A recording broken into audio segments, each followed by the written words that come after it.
అయితే మీరిద్దరు కుటుంబాన్ని కట్టుకునే క్రమంలో ఈ ఘనమైన పెళ్లిలో మీకు కావాల్సింది ఏంటో తెలుసా? రైట్. మొదటి మాట 1 పేతురు 3:8 ఈ మాట రాయబడింది. నేను చెప్తాను. రైట్. బైబిల్ చాలామంది తెలిసారో లేదో, రైట్, మీరు వినండి. మీరు బైబిల్ తెరవకపోయినా పర్వాలేదు. కొంతమంది అసలు బైబిల్ ఎక్కడుందో కూడా తెలియదు. రైట్ సార్, వినండి. 1 పేతురు 3:8 తుదకు మీరందరూ లేదా మీరిద్దరూ ఏక మనస్కులై. అర్థమైందా? మొట్టమొదటిగా ఒక కుటుంబం కట్టబడాలంటే మీ ఇద్దరికి ఒకే మనసు ఉండాలి. మమత, అర్థమవుతుందమ్మా? One mind. ఎందుకంటే మీరిద్దరు పెరిగిన వాతావరణం వేరు, లేదా జీవించిన వాతావరణం వేరు, మిమ్మల్ని పెంచిన వాతావరణం వేరు. బట్ ఈ రోజుల్లో మీ ఇద్దరికి చేతిలో చేయించేసిన తర్వాత సేవకులు ఏం చేస్తారు తెలుసా? ప్రమాణం చేసి మీ ఇద్దరికి చేతిలో చేయిస్తారు. లేదా తల్లిదండ్రులు వచ్చి మీ ఇద్దరికి చేతిలో చేపిస్తే మీరిద్దరు ఒక్కటి. ఇప్పుడు మీ ఇద్దరికి ఒకటే మనసు. సుఖములో ఒకే మనసు, కష్టములో ఒకే మనసు, షాప్కి వెళ్తే ఒకే మనసు, మందిరానికి వెళ్తే ఒకే మనసు, కారు కొనాలంటే ఒకే మనసు, ఎక్కడికి వెళ్ళినా వన్ మైండ్ సెట్. అయితే ఇది నాలో లేదు.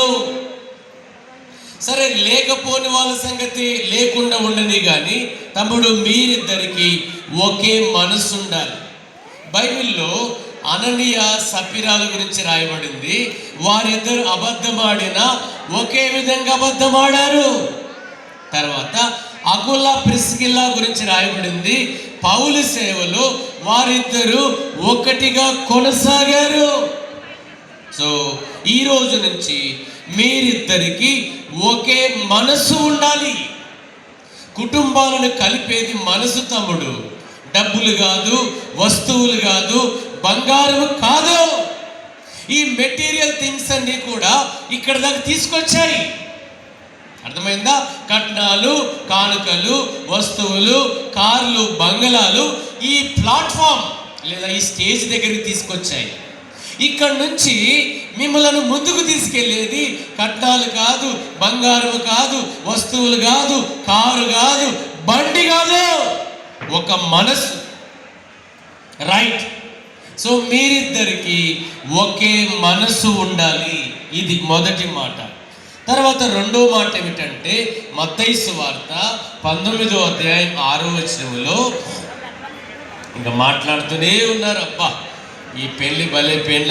జైరాబాదు, వికారాబాద్ ఏరియాలో పెళ్లి చేయాలంటే పాస్టర్లకు పానం పోతుంది. నారాయణఖేడు, ముఖ్యంగా నారాయణఖేడు వాళ్ళు అస్సలు ఇద్దరు. నేను నారాయణఖేడులో 10 ఏళ్ళు పాస్టర్గా పనిచేసిన. ఒక 100 పెళ్ళిళ్ళు చేసి ఉంటాను నేను అక్కడ. కాబట్టి తినరు. తర్వాత వికారాబాద్, ఇక మెథడిస్ట్, సిఎస్ఐ, ఈ ఎబ్రోన్ వాళ్ళు అయితే మరి ఘోరం. రైట్, వినండి. రెండో మాట ఏంటంటే మత్తయి సువార్త 19:6 అక్కడ రాయబడింది, వారు దేవుడు జతపరిచిన వారిని వారిద్దరు కాక, అక్కడ రాయబడింది వారు ఇద్దరు కాక ఏక శరీరము. రెండో మాట ఏమిటంటే ఈ రోజు నుంచి మీరిద్దరు ఏక శరీరం, ఒక్కటే, ఇద్దరు కాక. రైట్. దేవుడు జతపరిచిన తర్వాత పురుషునికి ఏమో పెద్దగా ఏమి ఇవ్వలేదు, స్త్రీకి ఏమో తక్కువ ఇవ్వాలా. చాలా మంది పాస్టర్లు ఇలా బోధిస్తారు ఏమిటంటే దేవుడు కాళ్ళలో నుంచి ఎముకను తీయలా, తర్వాత తలలో నుంచి చేయలేదు, పక్కలో నుంచి తీశాడు. ఎందుకయ్యా అంటే మధ్యలో కాబట్టి అయ్యా కాదు. ప్రక్కలో నుంచి ఎందుకు తీశాడు అంటే ప్రక్కనే ఉండు లేదా దగ్గరగా ఉండు.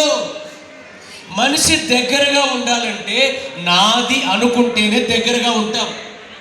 అర్థమైందండి? నాది అనుకుంటేనే దగ్గరగా ఉంటాం. లేకపోతే నాకెందుకురా. ఈ రోజులో సెల్ఫిజం ఎక్కువైపోయింది. ఎంత సెల్ఫిస్టులు అంటే అవసరం ఉంటేనే కలిసి ఉంటారు. ఈ రోజు నుంచి మీకు ఇద్దరికి అవసరం ఏముంది? అవసరం ఉన్నా లేకపోయినా నాది, ఇది నాది, పురుషునిలో నుండి తీయబడేను. అర్థమైందా? కాబట్టి మీరిద్దరు వేరు కాదు, ఒక్కటి, సమానం అనే మాట. రెండో మాట అర్థం ఏంటంటే ఈక్వల్లీ అండ్ ఈక్వాలిటీ. మీ ఇద్దరికి ఇది లేకపోతే నువ్వెంత. నేను మహారాష్ట్ర బల్లార్షలో పెళ్లి చేస్తున్నాను ఒకరోజు, 2006వ సంవత్సరం అనుకుంటా. మహారాష్ట్ర బల్లార్షలో పెళ్లి చేస్తే ఒక ఆయన అన్నాడు, భార్య ఎంత? భార్య ఇల్లంతా ఊడ్చి మూలకేసే చీపురుతో సమానం అన్నాడు. లేదయ్యా, కాదు. భార్య అంటే చీపురు కట్టు లేకపోతే కొత్తిమీర కట్ట కాదు. భార్య అంటే సమానం, అర్ధనారీశ్వరుడు. అర్థమైందా? Equally precious, equally necessary, equally important. అర్థమైందా తమ్ముడు? ఈ రోజు నుంచి మీరిద్దరు ఈక్వాలిటీ, ఇద్దరు సమానం. అట్లుంటేనే మీరు ఇల్లు కట్టుకుంటారు. మొదటిది ఏమిటంటే ఒకే మనసు, రెండోది ఏమిటంటే సమానం. సో మీరిద్దరు సమానం. ఈ దినాల్లో ఏంటంటే లేదు తక్కువ ఎక్కువనే భేదాలు లేవు. నీకంటే తక్కువ చదువుకోవచ్చు, అంత మాత్రాన తక్కువ కాదు. నీకంటే కులము లేకపోతే నీకంటే డబ్బులు తక్కువ ఉండొచ్చు, అంత మాత్రాన తక్కువ కాదు. అర్థమైందా? దేవుడు భార్యాభర్తలు చేసినప్పుడు తన రూపంలో చేశాడు. భార్య వేరు భర్త వేరుగా చేయాల. దేవుడు వారిని తన రూపములో పురుషుని గాను స్త్రీని గాను చేశాడు. మీ ఇంటి నుంచి మా ఇంటికి ఎంత దూరమో మా ఇంటి నుంచి మీ ఇంటికి అంతే దూరం, సమానం, ఈక్వల్లీ లాంగ్. డిస్టెన్స్ అనేది సమానం. కాబట్టి ఈ రోజులు ఏమైందంటే భార్య తక్కువయ్యా భర్త ఎక్కువ. ఏం కొమ్ములున్నాయా? అర్థమైందా? ఏమైనా కొమ్ములున్నాయా? మనం చచ్చిపోతే బంగారంలో పెట్టి వాళ్ళని మట్టిలో పెడతారా? అర్థమైందా? అందరు మట్టికే పోతారయ్యా. మిట్టి జిందగీ మిట్టే బాయ్. ఈ దినాల్లో గర్విస్తున్నారు. నాదింత పొడుగు, నీదింత పొడుగు, నాకు బలం ఉంది, నా కులం ఇంత, నా మతం ఇంత. ఏముందండి ఇది? నిన్ను కోస్తే ఆ బంగారం వస్తుందా? అందరూ మట్టే కదా, రక్తమే కదా. కాబట్టి గర్వించకు. గర్వించిన రాజులు మట్టికి పోయారు, గర్వించిన ప్రధానులు మట్టికి పోయారు. అర్థమైందా? ఈ భూ ప్రపంచంలో ప్రపంచాన్ని ఏలిన మనుషులు మట్టికి పోయారయ్యా. ఎంత విచిత్రం తెలుసా? నేను భర్తను, నా మాట వినాలి.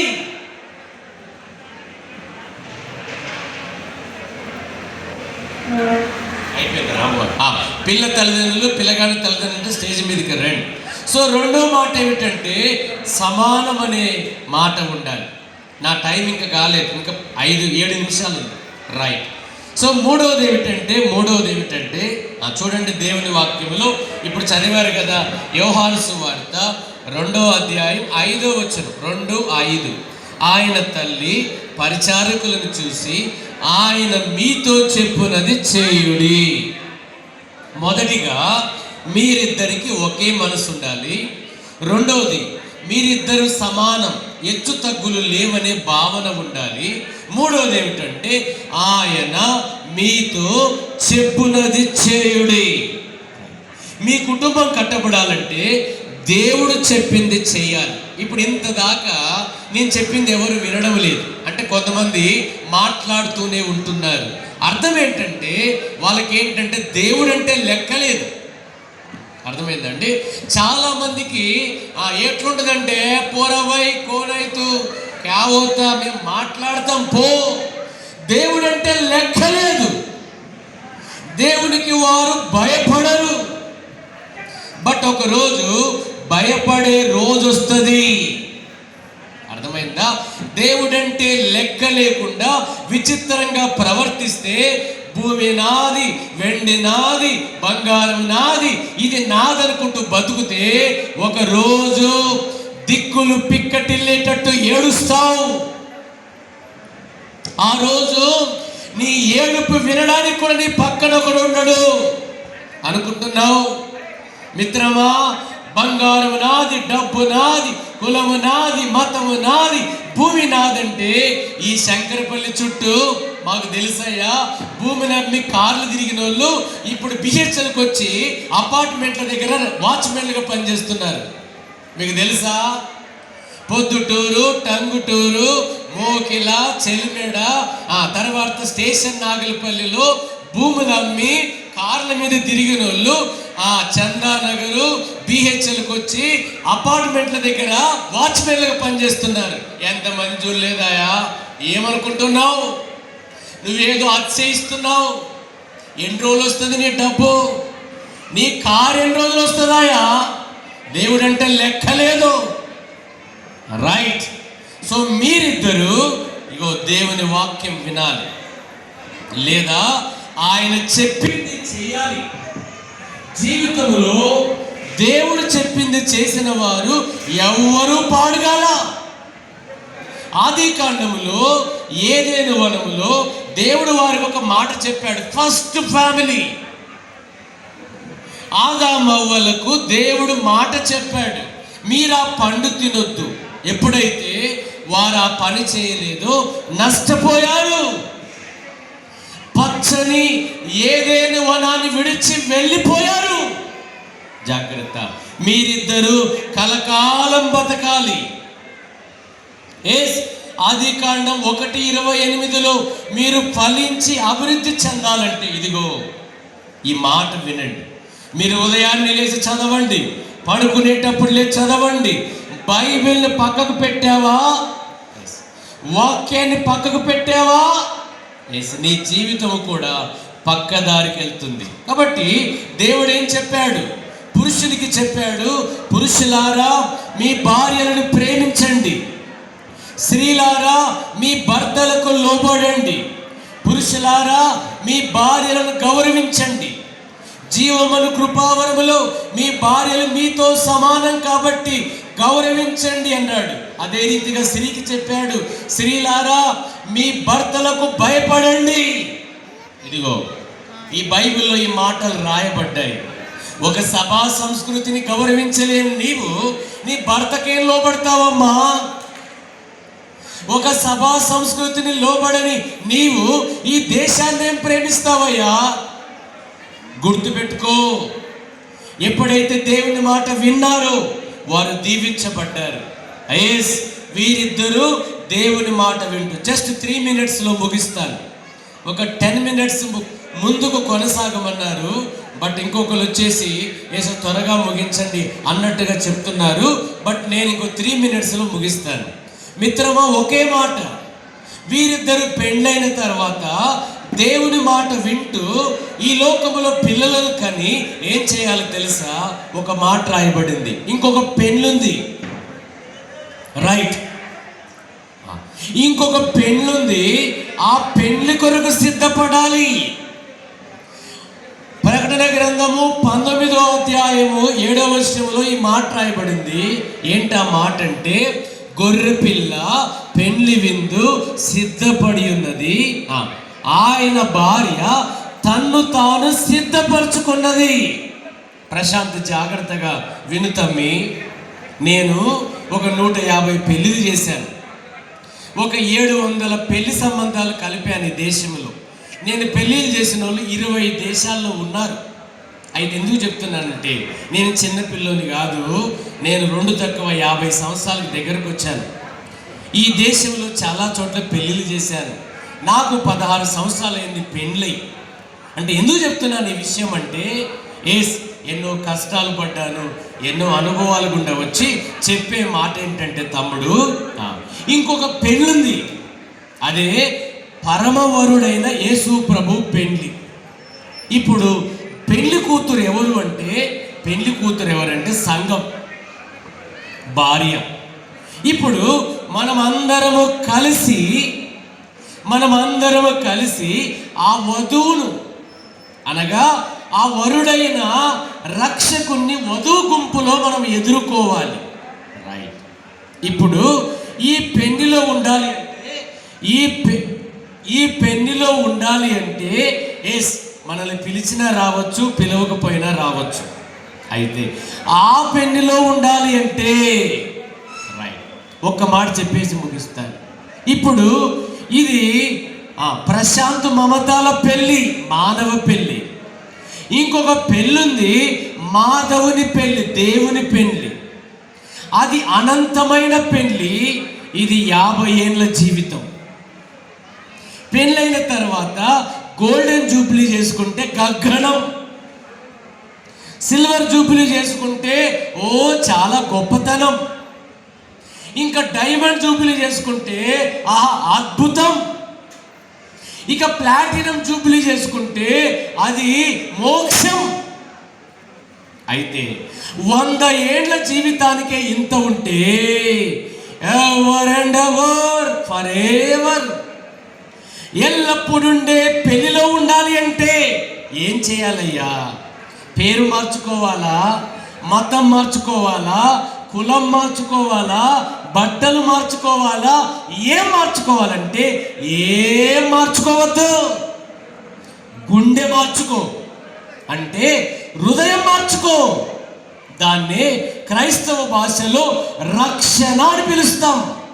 ఓ క్రైస్తవుడా, నువ్వు మెథడిస్ట్ కావచ్చు, సిఎస్ఏ కావచ్చు, పేరుకి హెబ్రోన్ కావచ్చు, ఏం మారిందయ్యా నీది? ఏం మారింది చెప్పు? నీ అలవాటు మారిందా? నీ ఆచారం మారిందా? నీ హృదయం మారిందా? నా పేరు నరసింహారావు, మా నాన్నగారి పేరు వెంకటేశ్వరరావు, మా అన్నయ్య పేరు నాగేశ్వరరావు, మా తాతలు భుజంగరావు.